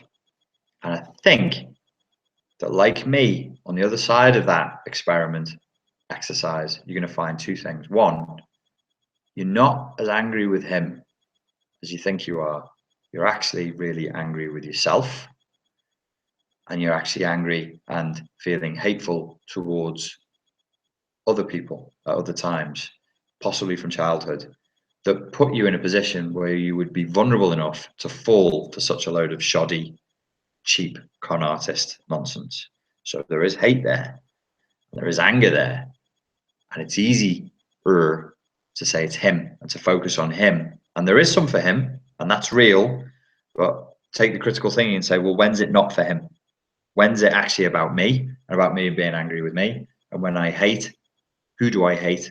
Why do I hate? What do I hate? When do I hate? Is it that you bear hatred for people who lie to exploit and enslave others, in principle? Is it, those kinds of things? And you'll learn more about yourself. You'll learn more about where your values are and what it is that's causing you to feel these emotions. You said you're in love with what you thought he was. But if you think about that, it doesn't really make sense, because you're, in one sentence, you're saying you're aware that it's an illusion and that you love an illusion. I may as well say that I love, a piece of paper. So it can't be both. He's got you living in this split reality. He's got you living in schizophrenia land, reality and fantasy. And he's forced, this is what the narcissist does. There's a blade there. There's a blade. There's a blade like that. And they get your brain and they go, hiya. And they just squash your brain down over the blade, and it splits fantasy and reality. And then they push it forward and run the blade through your brain and make you live in that reality. They make you live in that split, torture, mutilation state of your brain being split. It can't be both, though. There is no split. That's them. So there's only love. So what did you love? What did you love?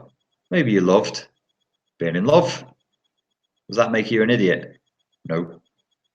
Maybe you loved the intimacy and the vulnerability and having a man tell you that you're special and that you're lovable and that he wants to be with you. What does that make you? An idiot?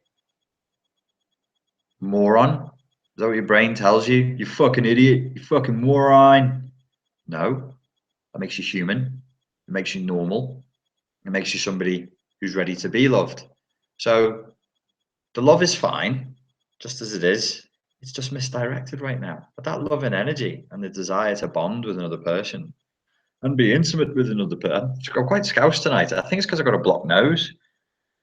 The ability and the desire to bond and be intimate with another person and to be in love is a beautiful thing, and that shouldn't be hated on. So that he's mushed all this up. He's made a bit of a mess of it with his mind games and his gaslighting. So you pull that and you go, well, that actually still has value. That's all right. I loved him. I can love. Not everybody can. Not everybody can. So you can. So you have the capacity to love. Fantastic. Let's hold that there. Hold that as neutral, as having value in a neutral space. What went wrong? Well, he wasn't that. It was an image. Well, what elements of the image did you love? Because you can go out there. Is it that he was kind? Is it that he was strong? Is it that, what was it? What was it that you loved? And if you can break that down using the critical thinking, and you can write that down, you go, I like this, I like that, I love this about him, I thought this was fantastic, this is what I'm looking for, this is what I want, then you get to learn and grow from the experience. And this is how I defy the demonic agenda, because they're trying to corrupt you and poison you and make you bitter and make you one of them. But through this process, you actually become stronger for it. You're like Obi-Wan Kenobi in Star Wars. Strike me down, Vader, and I'll become more powerful than you could ever imagine. And this is how you do it. This is the methodology. So you actually become more capable of love after this. So yeah, you fell in love with an image, and it was false. Who wouldn't? Who wouldn't? Given the same set of circumstances that you were in at the time that you met him, because you were in a very particular set of circumstances when you met him, weren't you? So take anybody else and put them in the same set of circumstances as you, given the same coordinates that you had for interacting with reality, and they would have reacted in exactly the same way.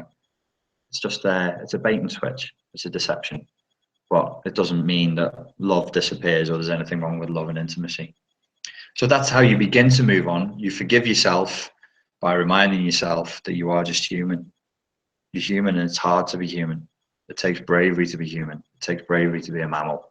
It doesn't take any bravery at all to be a fucking reptile. And they don't have any bravery. They're moral cowards. Moral cowards. If you're not sure what a moral coward is, go and look it up and you'll see that I'm right. They're beyond cowards. They're moral cowards. Moral cowards. Oh, way back. Worldwide derp. Good name, bro. I'm currently struggling with flashbacks because my situation with the narc has involved work. We both worked together, and a gaslighting went into work during the narc dumping phase. It cost me the job, and the work tribunal at the moment equals a flashback. Don't conflate emotional flashbacks with legitimate suffering, as Jung would say, or just a legitimate emotion. An emotional flashback is when you have an inappropriate emotional response to an extremely minor trigger, like, I don't know, you see a red post box and it reminds you of a red nail varnish, and then you go into a strong state of abandonment anxiety, or the whole abandonment melange, as Pete Walker describes it. That's an emotional flashback. When something dreadful is actually happening to you and you're having an emotional response to the dreadful thing that's happening, that's just an emotion. So don't confuse the two. Yeah, the fact that she's got you getting fired from the job and you're going through a work tribunal and all that, you know, the stories that I hear on the daily, it's like this. It's like this, you know, maximum destruction. You have to be destroyed because you defied her. You have to be destroyed because you dared to say no. And there is no moral limit to how far she'll take this, because she doesn't have any moral boundaries, because she doesn't have any boundaries inside of herself. So you dodged a bullet, pick yourself up and carry on. Still breathing, not dead, keep going. That's all you can do. The flashbacks, that you will get flashbacks, and I'm sure you are getting flashbacks, but I just don't want you to conflate them with genuine emotion. You are going to go through some very, very strong emotions at the moment. Don't run from them. Don't run from the emotions. Experience them. Live them as a vulnerable human being and not as a reptile. Don't turn away from them. Don't suppress them. And things will get better. Better than you can possibly imagine right now, in time. But this is like having a fever. It's like having a cold. It's like catching a virus. You got to go through it. There is no way out but through. Jane Jago says, bizarrely, if you get out alive, wrangling with a narcissist and finally deciphering his or her gaslighting can be a masterclass in critical thinking. It can.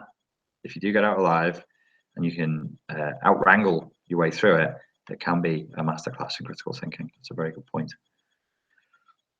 Somebody says, Oopa. Thank you so much for your reply. I gave you the Nine Inch Nails album recommendation. Have you heard Game of Thrones goat theme tune? On a lighter note, no, I haven't heard Game of Thrones goat theme. I haven't. Got to keep a sense of humor in the shitstorm. Yeah, you do. Yeah, I like the new Nine Inch Nails album. No stress. Trent Reznor's lyrics have a lot of there's a lot of relevance to the subject matter on this channel. There always was. I mean, a lot of like his descriptions of it's like listening to a male borderline, if you listen to Pretty Hate Machine, a male borderline bemoaning the abuses of an overt narcissistic histrionic partner. You got songs like Head Like a Hole and all that. And he made a song called Reptile about an ex-girlfriend who was a bit of a fucking reptile.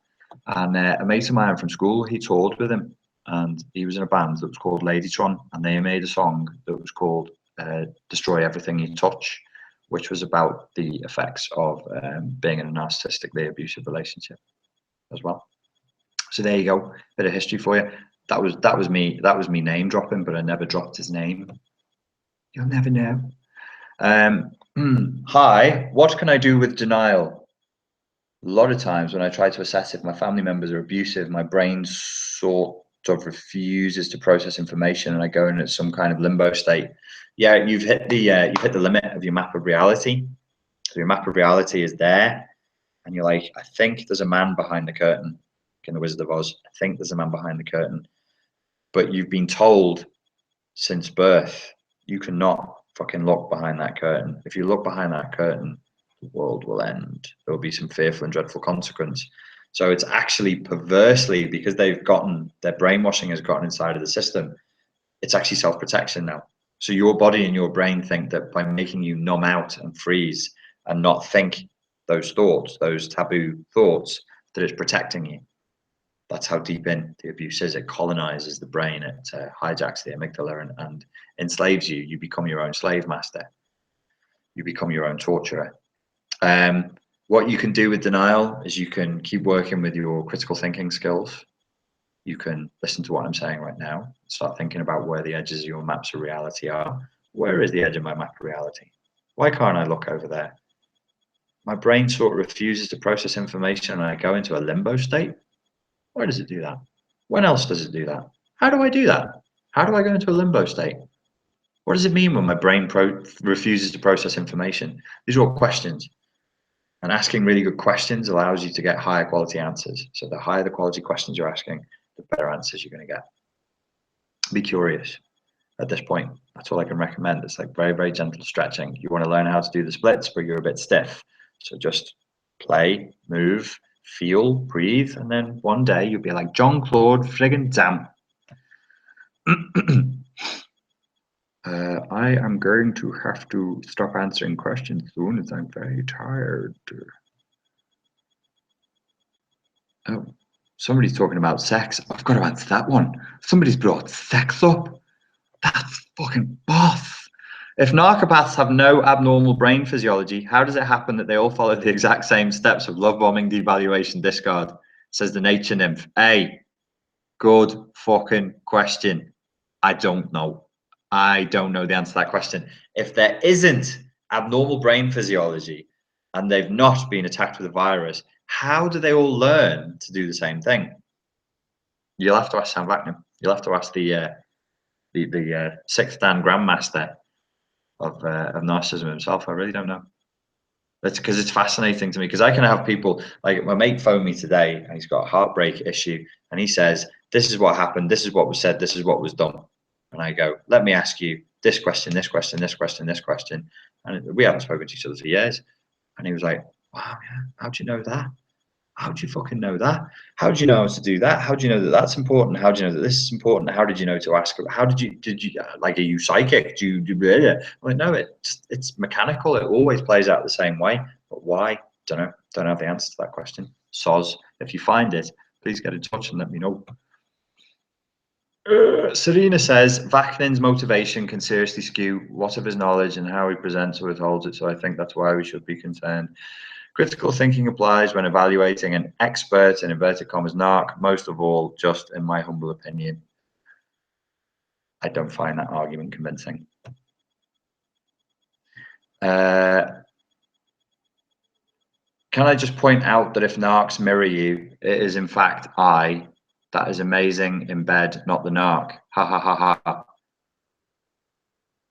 You're joking, but I think there could be something to that. Like, if they are mirroring you and you have an amazing sexual experience, like, is it them that's giving you an amazing sexual experience, or do they kind of function as some high level virtual reality generator that taps into using some weird brain technology? I've read too much William Gibson when I was a kid. This is sci-fi stuff now that taps into sexual fantasies that you wouldn't even let yourself have. Like, you put the brakes on neurologically, you put your brakes on and go, no, I can't go there. But this just goes straight in. Do you know what I'm saying? So maybe they are just the permittifier, right? You heard it here first. It's trademarked. It's my virtual sexual fantasy making machine, right? And it's boss, and it's called the permittifier. Now, I know you were joking there, but that's actually a good question. Who, if they're not really there, if that's not really a personality there, and you're subjectively having the experience of having amazing sex, well, who's having amazing sex, and who are they having amazing sex with, and how do you know that the sex was amazing? How do you know? What's your, this is critical thinking now. These are good questions to ask. What's your standard for amazing sex? What's not so good sex? What's the difference? Who's doing it? Who brought that to the table? Who brought the lust and the passion to the table? Who brought the whatever it was that made it amazing to the table? That's a good question, that was the sex question. Then you asked another one. Oh.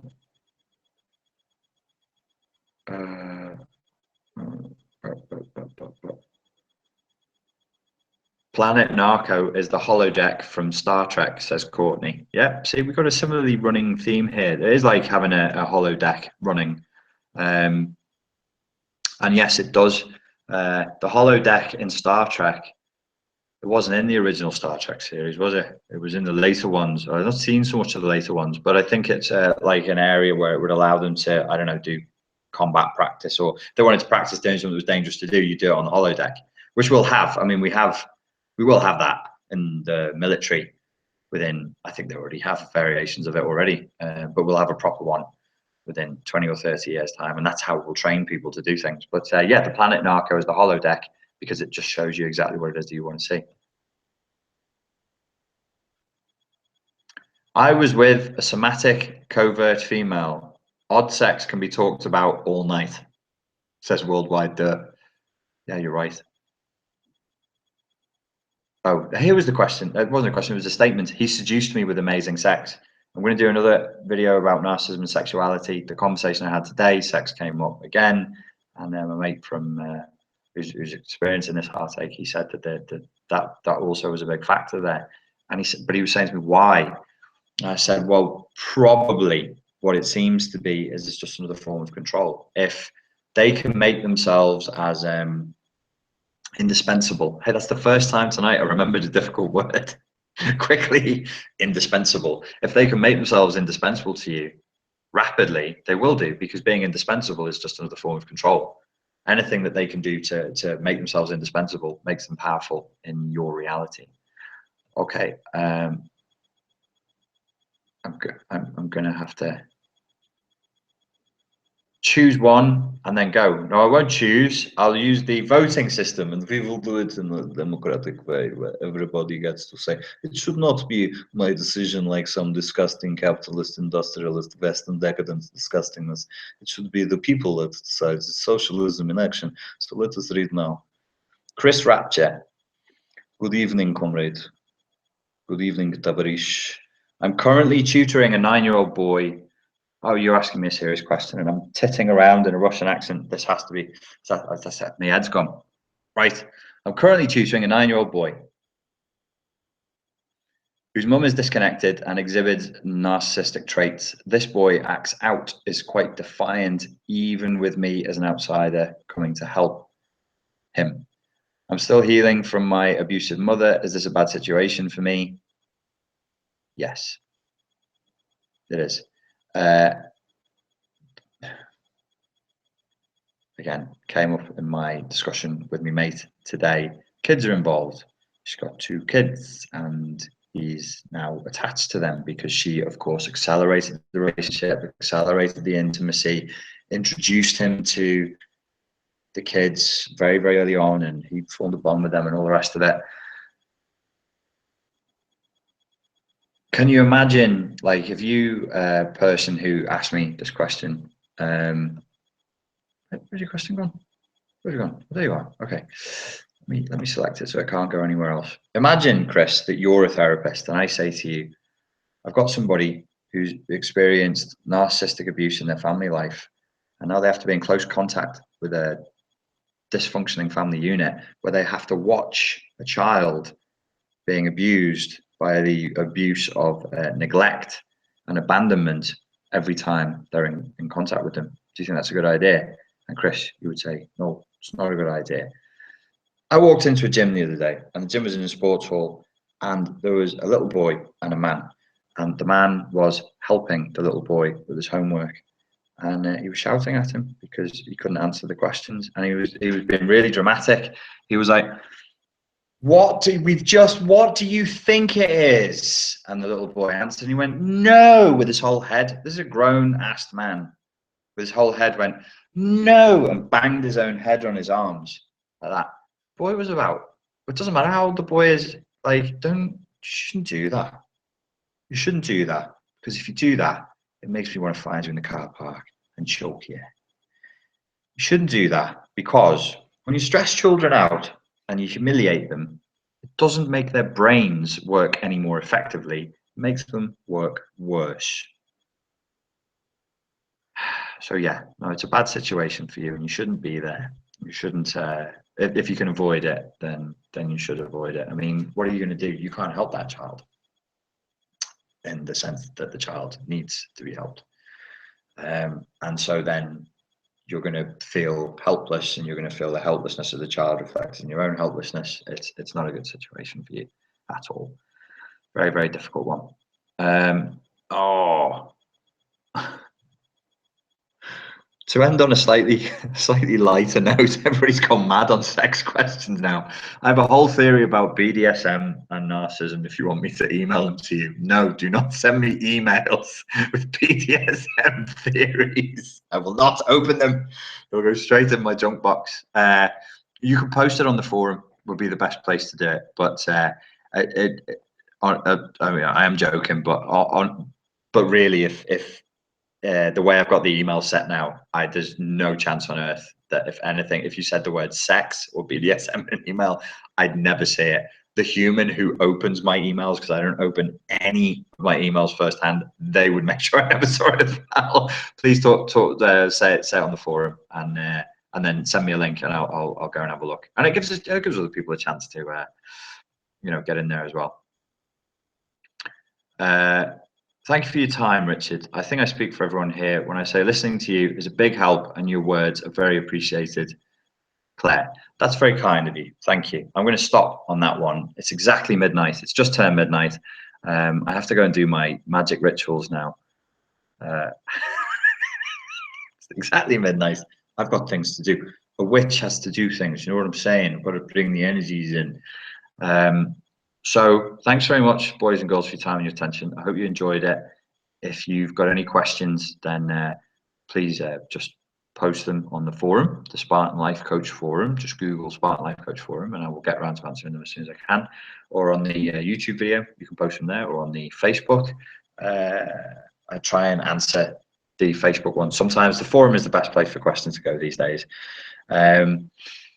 So yeah, thanks very much for your time and your attention, and please do use some of these critical thinking skills that I gave you tonight over the next few days. Start using them straight away. It's the best way to guarantee that they're going to stick and they'll be usable for you. Just decide now that you're going to start using them tomorrow. Okay, thanks very much, and look forward to speaking to you soon. Cheers.